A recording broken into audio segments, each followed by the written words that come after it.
देखिए, ये मोहब्बत की दुकान आज किस प्रकार के राजस्थान को इन्होंने दिया सबके सामने है। राजस्थान के अंदर अब तक सबसे ज़्यादा सांप्रदायिक बिगाड़ की घटनाएं कहीं हुई है तो राजस्थान में हुई है। राजस्थान में साइबर क्राइम के अंदर सबसे ज़्यादा मेवात क्षेत्र के अंदर गतिविधियां हो रही है, जो राजस्थान पहले नंबर पर है। वहाँ पुलिस की दखलंदाजी 00 हो गई। ये सारी बातें बताती है कि मोहब्बत नहीं, दहशतगर्दी की दुकान खुल चुकी है राजस्थान के अंदर, जिससे आम आदमी दुखी है। देखिए, आज दौसा में पुलिस आदमी को गोली लगी। राजसमंद के अंदर सरेराहा एक श्रवण जो उद्योग का आदमी है, सुनार आदमी है, जिसकी आभूषण की दुकान, उसको लूटा गया। इस वक्त जब मैं आपसे बात कर रहा हूँ, हज़ारों व्यापारी बाजार में खड़े हैं।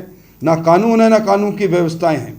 मुख्यमंत्री जैसा कितना ही दम्भ भरें, अब दहशतगर्दी जिसको राजस्थान सहन कर रहा है वो ही कानून इस बार चुनाव का मुद्दा बनेगा। ये मैं नहीं कह रहा, एनसीआरबी के आंकड़े भी चीख चीख कर कह रहे हैं कि राजस्थान में कानून व्यवस्था का आमूल चूल जिस प्रकार प्रभाव हुआ है, कानून व्यवस्था धराशायी हुई है, वो आज तक राजस्थान के इतिहास में पहले कभी नहीं हुआ। इसका एक ही कारण है कि इन्होंने अपनी कुर्सी बचाने के चक्कर में मुख्यमंत्री जी ने स्थायी गृह मंत्री को भी नियुक्त नहीं होने दिया। उनको अपने ही लोगों की गुप्तचोरी करानी थी, अपनी कुर्सी को बचाए रखना था। और इसके कारण से 200 मिनी मुख्यमंत्री जो पैदा हुए, उनकी डिजायर पर फील्ड पोस्टिंग ऐसे लोगों को मिली पुलिस में जो रक्षक की जगह भक्षक बन गए। मेरा आरोप है कि राजस्थान के अंदर जितने भी नेशनल हाईवे और स्टेट हाईवे है, रात्रि के 9 बजे के बाद में आप पुलिस कर्मियों को वहाँ ट्रकों को रोकते हुए देखेंगे, आप किसी बाजार में गश्त करते हुए नहीं देखेंगे। एनसीआरबी के आंकड़े 2022 के अंदर जितनी चोरियां हुई, उनमें से 19% का मात्र चालान होना, बरामदगी तो इससे भी कम परसेंट है, 19% का मात्र चालान होना इस बात को सिद्ध कर रहा है कि राजस्थान के अंदर चोरी जैसे छोटे अपराध में भी अपराधी पुलिस की गिरफ्त से बाहर है। 1 लाख से ज़्यादा ऐसे अपराधी जिनको खुद ने स्थायी वारंट जारी किए हैं, सरकार पुलिस ने खुद ने, पुलिस का दस्तावेज ये कहता है कि 1,09,000 स्थायी वारंटी आज पुलिस की गिरफ्त के बाहर है। 11,000 से ज़्यादा जो प्रोक्लेम्ड ऑफेंडर जिनको कहते हैं घोषित अपराधी, वो पुलिस की पकड़ के बाहर है। ये राजस्थान एक तरह से अपराधी और अपराधियों की ऐसगा बन चुका है। सचिन पायलट जी से मेरा खुद का ही सवाल है, हम फेल हैं, पास है, जनता तय करेगी। आप क्या है, आपकी कथनी और करनी कहाँ है? आपने जब लोक सेवा आयोग के सामने से पैदल यात्रा प्रारंभ करके जयपुर तक पहुंचे थे, तब आपने कसम खाई थी कि ये पेपर लीक और ये नौकरी के लूटने का उपक्रम बनी आरपीएससी, इसमें आमूलचूल परिवर्तन होना चाहिए, इसको पूरा समाप्त कर देना चाहिए। मैं नौजवानों, आपके छालों की कसम खाता हूं, मैं इस लड़ाई को छोड़ूंगा नहीं। उन्होंने एकाएक क्यों छोड़ दी? क्या कारण है? क्यों लंबी लंबी बात गांधी जी की तस्वीर के सामने करने वाले सचिन पायलट चुप क्यों हो गए? सत्ता की लड़ाई है ये। वो अपने गिरेबान में झांके देखें कि उन्होंने पूरे 5 साल तक सिर्फ सत्ता प्राप्त करने के लिए किस प्रकार अपनी ही पार्टी के सामने खड़े हो गए और अपमान की राजनीति को झेलते रहे। ये वो खुद ही सवाल कर लें, तो उसी सरकार का हिस्सा है जिस सरकार के मुखिया ने उन पर राजद्रोह के मुकदमे दागे थे। आज मंत्रिमंडल में वो लोग बैठे हैं जो कल तक राजद्रोही थे, भ्रष्टाचार प्रिवेंशन ऑफ करप्शन एक्ट के सेक्शन 17 में दोषी थे, आज वो मंत्रिमंडल में भी बैठे हैं। ये अपने ही नेता से सवाल करें तो ज़्यादा ठीक रहेगा। सर, आपके सवाल है?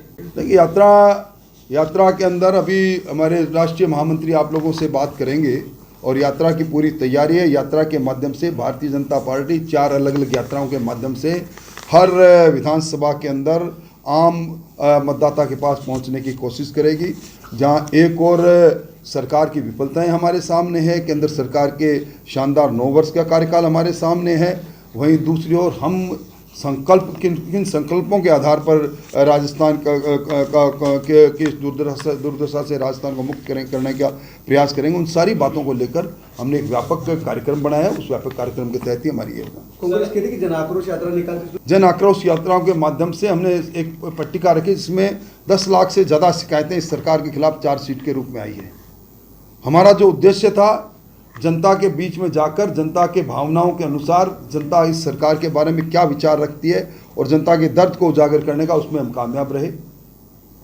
अब कांग्रेस सरकार की तरह हम नरेगा के कार्मिकों को सामने बैठाकर अपनी सभाओं को बड़ी सभा नहीं करते हैं। हम जो लोग वास्तव में भारतीय जनता पार्टी की रीति नीति कार्यक्रम में विश्वास रखते हैं उन्हीं के साथ हम अपने विचारों का साझा करते हैं। लेकिन 17 महीने से इसरो के साइंटिस्ट को सैलरी नहीं मिली, उस पर क्या कहेंगे? किस पर? 17 महीने से इसरो के जो साइंटिस्ट हैं, दिग्विजय सिंह जी ने कहा सर ये कि उनको सैलरी नहीं मिली। देखिए, जब कभी भी इस देश का नाम दुनिया में बड़ा हुआ है, चाहे सर्जिकल स्ट्राइक हो, चाहे एयर स्ट्राइक हो, चाहे पुलवामा की घटना में चीन की सेना को पीछे धकेलने का काम हो, चाहे हमारे अंतरिक्ष के वैज्ञानिकों का एक बहुत बड़ा कीर्तिमान जो आज उन्होंने प्राप्त किया है, वर्षों तक जिसमें लगे रहे, उसकी बात हो, कांग्रेस के जितने भी नेता हैं हतोत्साहित करने का काम कर रहे हैं। मैं दिग्विजय सिंह जी से पूछना चाहता हूं कि जब उनके संज्ञान में ये बात थी कि इसरो के वैज्ञानिकों को वेतन नहीं मिला तो इतने दिन चुप क्यों रहे? कौन से वैज्ञानिकों को नहीं मिला? कपोल कल्पित बातें करके और उन वैज्ञानिकों का जिन्होंने अथक प्रयास करके दुनिया के अंदर अंतरिक्ष क्षेत्र में इस देश का नाम किया, उनकी उपलब्धियों को छोटा करने की कोशिश की मैं निंदा करता हूँ। नेहरू जी ने इसरो बनाया था, उनके और सरदार मनमोहन सिंह के काल में इतना काम नहीं हुआ जितने पिछले 9 साल में प्रधानमंत्री नरेंद्र मोदी के काल में हो चुका है। देखिए, कोई भी संस्था बनती है तो निश्चित तौर पर जब उसकी प्रगति का एक कालखंड आता है जो स्वर्ण अक्षरों में इतिहास में लिखा जाता है, इसरो का ये कालखंड, इन 9 वर्षों का कालखंड और विशेष तौर पर ये मंगलायन पर जो आज उपलब्धि प्राप्त की है, इस कालखंड को दुनिया वर्षों तक याद रखेगी।